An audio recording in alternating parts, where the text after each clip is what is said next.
The sun settled behind the trees, casting golden light upon the quiet gathering of disciples beneath the Bodhi tree's shade. Buddha sat in stillness, his presence calming the restless minds of those who sought understanding in his words.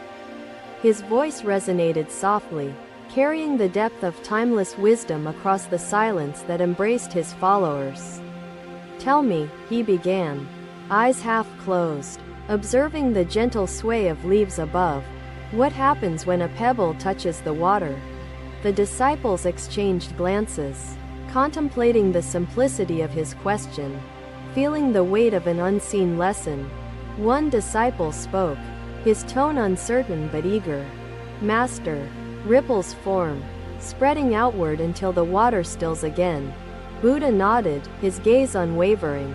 "The mind is like water. A single thought creates waves that expand far beyond their origin." He lifted a small stone, holding it between his fingers, the rough texture pressing against his skin. "When fear enters the mind, its ripples distort perception, turning clarity into confusion," he continued, dropping the stone into the stream. The disciples watched as concentric circles widened, distorting the reflection of the sky within the moving water. A younger disciple furrowed his brow, his hands gripping his robe. "Master, my thoughts scatter like dust in the wind. How can I control them?" Buddha's lips curved into a faint smile. "Stillness is not control but observation.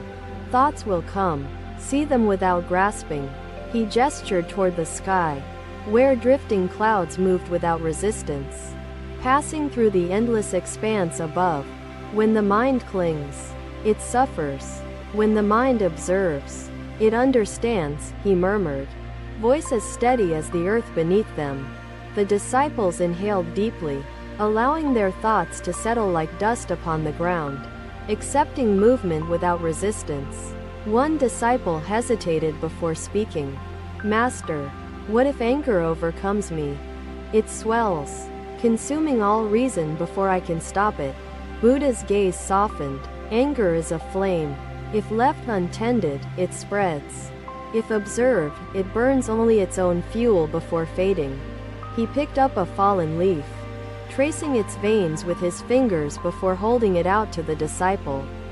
"This leaf clings to nothing," he said. "It falls when the wind calls, settles when the earth receives it." The disciple took the leaf, turning it between his fingers, realizing its weightlessness despite its place in the world. Buddha motioned toward the stream once more. Meditation is the art of placing intention within the waters of the mind. When you sit, do not fight the current. Watch it flow. Listen to its movement. Let awareness guide you. A disciple closed his eyes, breathing deeply, feeling the air move within him, as rhythmic as the stream before them. Buddha stood, his robes shifting with the evening breeze, his voice carrying beyond the trees. "The mind is neither enemy nor master. It is a traveler upon the path, moving between shadow and light. To hold it is to trap it. To let it move is to walk with it, embracing each moment without fear." The disciples bowed their heads, embracing the quiet presence of their teacher, allowing his words to settle within them. Darkness stretched across the sky, and the stars began their silent watch, bearing witness to the teachings woven into the night. Another day, another lesson under the shelter of swaying trees, where the wind carried the quiet hum of distant chants. Buddha sat near a stream, his gaze lingering upon its ceaseless movement, reflecting the golden shimmer of the morning sun. The disciples gathered, their robes shifting as they knelt upon the earth, awaiting words that would settle into their understanding. Buddha dipped his fingers into the water, watching ripples distort the reflection of the sky above.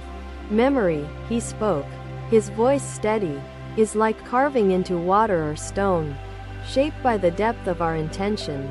A disciple furrowed his brow. "Master, I forget many lessons. How can I remember the truths you speak?" Buddha lifted a stone, tracing its surface before placing it upon the ground before him. To remember is not to cling, he continued, but to embrace presence. That which is truly lived remains. The disciple lowered his gaze, contemplating the weight of his teacher's words.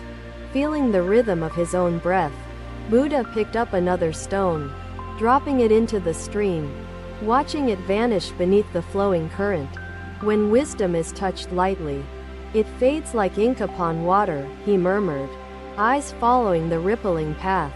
He turned toward the disciple, his expression gentle. If you eat with distraction, the taste escapes you. If you listen with half-hearted attention, words dissolve. The disciple tightened his grip upon his robe, his thoughts clouded by frustration at his own forgetfulness. Master, my mind drifts before understanding takes hold, he confessed. His voice weighed with quiet defeat.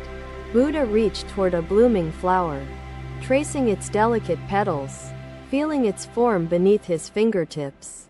Touch this flower. Smell its fragrance. Let its presence fill your being, he instructed, offering it to the disciple. The disciple took the flower, inhaling its scent, feeling its softness against his skin, immersing himself in its silent existence. You remember this because you are present, Buddha said, his voice calm. Awareness carves wisdom deep. Another disciple hesitated before speaking. Master, what of painful memories? Do they also remain carved within the heart?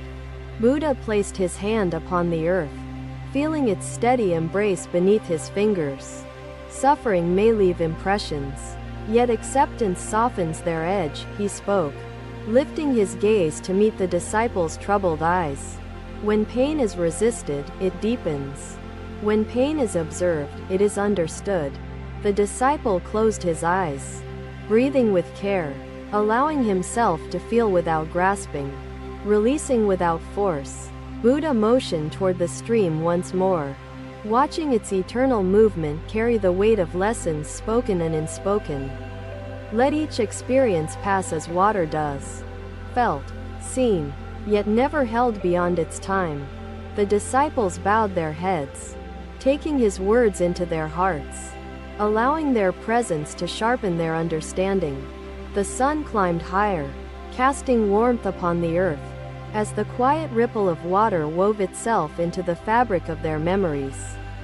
Another day, another lesson beneath the sky, where the breeze carried the scent of earth and the distant murmur of flowing water. Buddha walked slowly among the trees, his presence steady, his gaze embracing the shifting patterns of light upon the ground.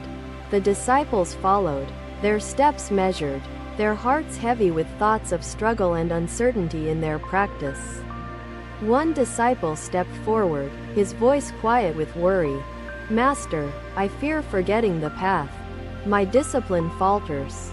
My mind wavers. Buddha paused near a fallen branch, tracing its worn surface with his fingers, feeling the passage of time upon its form.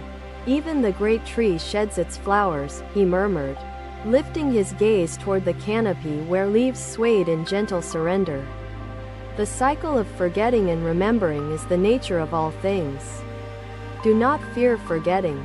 Fear only the refusal to return.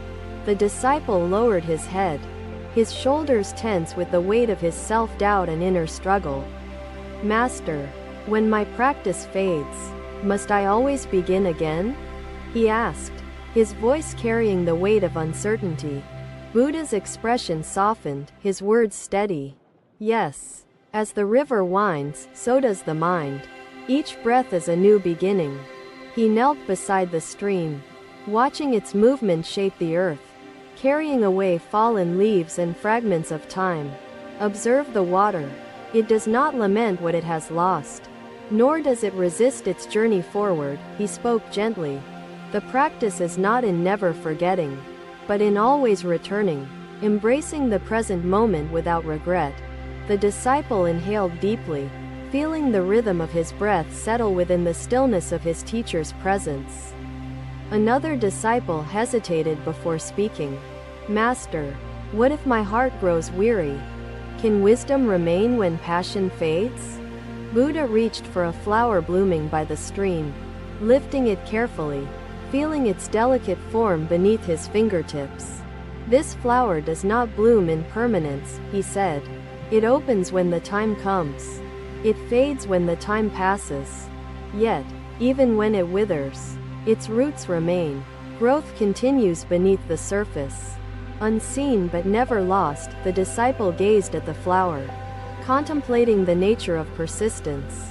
Feeling the truth settle into his heart, Buddha placed the flower upon the earth, allowing it to rest, its petals still vibrant beneath the morning light. The path of wisdom is not measured by unwavering certainty but by the willingness to return. Again and again, the disciples bowed, taking his words into their being, allowing acceptance to soften the edges of their doubts. The sun drifted higher, casting warmth upon the trees, as the quiet ripple of water carried the essence of renewal forward. And the disciples understood a quiet space is not the absence of sound, but the presence of undisturbed awareness. Buddha rose, his robes flowing like water. Thank you for watching. Buddha's teachings are always with you. Subscribe to our channel and we will see you in the next video.